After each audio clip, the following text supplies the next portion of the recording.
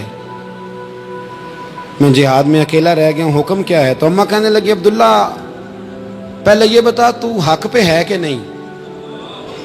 میں نے کہا اماں ہوں تو میں حق پہ, پر مجھے تیری بڑی فکر ہے, تیری 90 سال عمر ہے, یہ تو میرے جو مقابلے والے ہیں یہ تو بڑے سخت گیر لوگ ہیں, میری لاش کے ٹکڑے ٹکڑے کر دیں گے, تو برداشت کر لے گی؟ تو حضرت اسماء نے پتہ کیا دلیرانہ جواب دیا تھا کہ بیٹا بکرے کو تکلیف صرف ذبح ہوتے وقت ہوتی ہے, جب اس کی کھال اتارتے ہیں پر اسے کوئی تکلیف نہیں ہوتی, جب اس کے ٹکڑے ٹکڑے کرتے ہیں اسے کوئی تکلیف. تو کہا بیٹا حوصلے کے ساتھ رہنا, صبر کے ساتھ رہنا, اگر تو حق پہ ہے پہلے یہ دیکھ لے, اگر آپ حق پہ ہیں, اگر نہیں تو توبہ کر کے حق پہ آئیں, اور اگر آپ حق پہ ہیں تو پھر آپ یہ ذہن بنا لیں کہ حالات بدلیں گے اور جو آپ کا نظریہ ہے وہ غالب آ کے رہے گا. اگر آپ حق پہ ہیں تو پھر اللہ آپ کو توفیق دے گا, لیکن زندگی میں ان چیزوں سے بچیں. امام اعظم کے خلاف سازش رچی گئی. امام صاحب رحمۃ اللہ تعالیٰ علیہ کے پاس ایک بی بی دوڑی, حضور مسئلہ پوچھنا, آپ عورتوں سے ملا نہیں کرتے تھے, میں نے سوال کرنا ہے جی, جلدی جلدی سے اندر آ گئی. عورت جیسے ہی اندر داخل ہوئی باہر شور ہو گیا, امام صاحب کے پاس عورت ہے, اس نے بھی شور کر دیا کہ معاذ اللہ ثم معاذ اللہ, 10 درازی کیا امام اعظم نے. لوگ امام صاحب سے کہنے لگے اب پراپوگنڈا ہو گیا, سارے شہر میں بات پھیل گئی, حضور آپ جواب دیں, آپ بھی کو بات کریں. فرمانے لگے کیا جواب دوں, بی بی اکیلا تھا, میں اندر آئی ہے, باہر شور ہوا ہے, عورت کہہ رہی ہے میں اکیلا تھا, میں جواب دوں بھی تو میری گواہی کون دے گا, میرے ساتھ کھڑا کون ہوگا, اس وقت کون ہے اٹھ کے کہے گا کہ نہیں نہیں ایسی بات کوئی نہیں, یہ تو ماحول تو اور رخ اختیار کر گیا, تو حضور اب کیا کرنا ہے؟ تو آپ فرمانے لگے کرنا کیا ہے, میں کوئی لاوارث ہوں, رب رسول کا ماننے والا ہوں, میں فیصلہ اپنے اللہ پہ چھوڑتا ہوں, وہ بھی تو عدالت ہے نا. مصیبت یہ ہے کہ میں اور آپ سارے فیصلے خود کرنا چاہتے ہیں, حالانکہ خود کچھ فیصلے چھوڑ دینے چاہیے, وہی ہو تو بہتر ہے. فرمایا اللہ رسول پہ چھوڑتا ہوں, ختم ہو گئی بات. اب میں دلیل دوں گا بھی تو میری سنے گا کون؟ اس طرح کے ماحول میں کئی دفعہ آپ دلیل دیتے بھی ہیں تو کوئی سننے کو تیار ہے, وقت فیصلے کرتا ہے, کون سنے گا؟ فرمایا بس ٹھیک ہے. لے گئے پکڑ کے کوتوال کے پاس, تھانے میں بند کر دیا. اب اتنا بڑا امام ہے, تھانے میں بند ہے, عورت بھی باہر بٹھا دی گئی. امام صاحب نے اس سے کوئی ڈسکس نہیں کی. جب اندر تشریف لے گئے, سپاہی 2-3 کھڑے تھے. امام صاحب او ہو, رب کریم کے بندوں کا وہی طریقہ. امام صاحب نے وضو کے لیے پانی مانگا, اور پھر امام اعظم نے نفلوں کی نیت باندھی, اور 2 رکعتیں پڑھ کے کہنے لگے مالک عزتیں بھی تیرے پاس ہیں, ذلتیں بھی تیرے پاس ہیں, تو جس حال میں ابو حنیفہ کو رکھے گا مجھے شکوہ کوئی نہیں, میں تیری رضا پہ راضی ہوں, جیسے تو چاہے میں راضی ہوں تیری رضا پہ. امام صاحب دعا مانگ رہے تھے تو آنسو ہاتھوں پہ گر رہے تھے.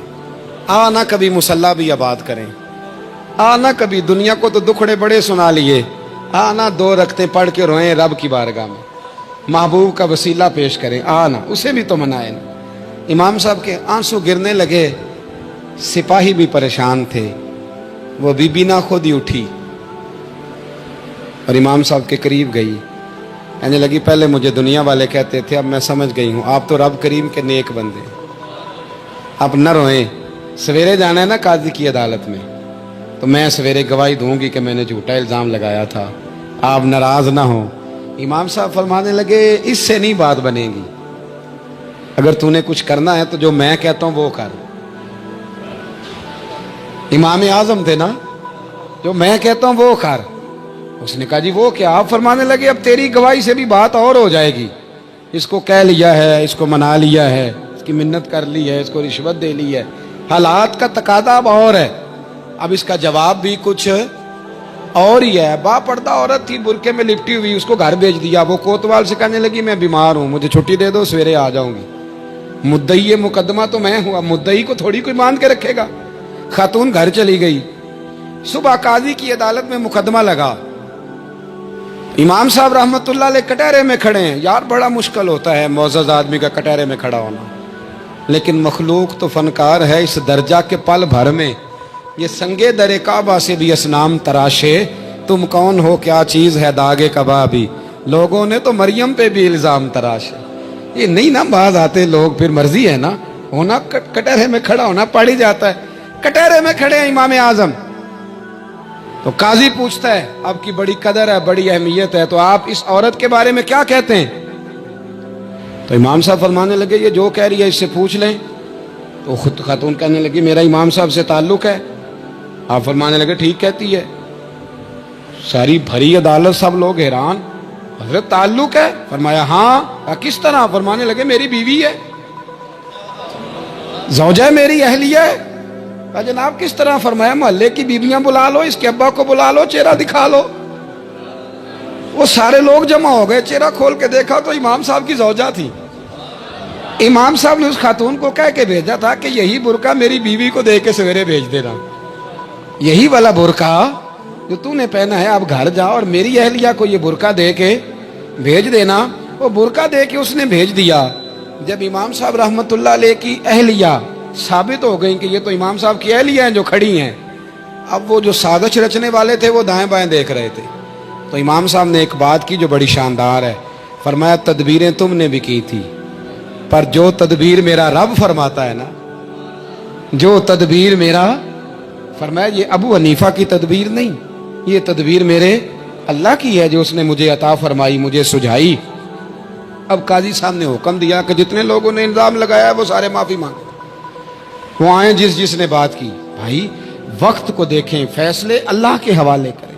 ہم لوگوں نے جھگڑے کر کے، دلائل دے کے، بحث کر کے معاملات کو اتنا الجھا لیا ہے۔ آپ یقین کریں ایک خاندان کی 15 میٹنگیں اور پنچایتیں ہو جاتی ہیں، پر رزلٹ صفر ہے۔ وہ جی وہ فلاں چودھری صاحب اس کے ساتھ مل گئے تھے، فلاں آدمی ادھر چلا گیا تھا۔ آپ تھوڑا وقت دیں، صبر کریں، استقامت کا مظاہرہ کریں۔ آپ دیکھیں حالات کس کروٹ بیٹھتے ہیں۔ کئی دفعہ صلح کی پیشکش کی جناب ابو سفیان کو، لیکن وہ مانتے نہیں تھے۔ حضرت عباس فرماتے میں نے کئی دفعہ انہیں کہا، حدیبیہ میں بھی میں نے کہا، انہوں نے سخت شرائط کے ساتھ صلح کی، لیکن جب حضور لشکر لے کے گئے نا میدان میں، توجہ ہے میری بات پر، 10,000 کا لشکر گیا تو پھر ابو سفیان خود اٹھ کے حضرت عباس کے گھر گئے، کہنے لگے میں نے تو آج آپ کے بھتیجے کی شان دیکھی ہے۔ تو حضرت عباس کہنے لگے ابھی بھی وہیں کھڑے ہو، یہ بھتیجے کی شان نہیں، یہ اللہ کے محبوب کی شان ہے، یہ رسول کائنات کی شان ہے صلی اللہ علیہ۔ تو کہا اب میں صلح کرنا چاہتا ہوں، اب میری صلح کرا دو۔ وہاں بھی حضور نے یہ نہیں فرمایا جب ہم کہتے تھے تو کیوں نہیں آتا تھا، جب ہم معاہدات کرنا چاہتے تھے تو کیوں نہیں آتا تھا۔ میرے محبوب نے عزت دے دی، فرمایا تیرے ساتھ بھی صلح ہے، تجھے بھی معافی ہے، اور جو تیرے گھر میں داخل ہو جائے گا اسے بھی معافی ہے۔ ختم ہو گئی بات۔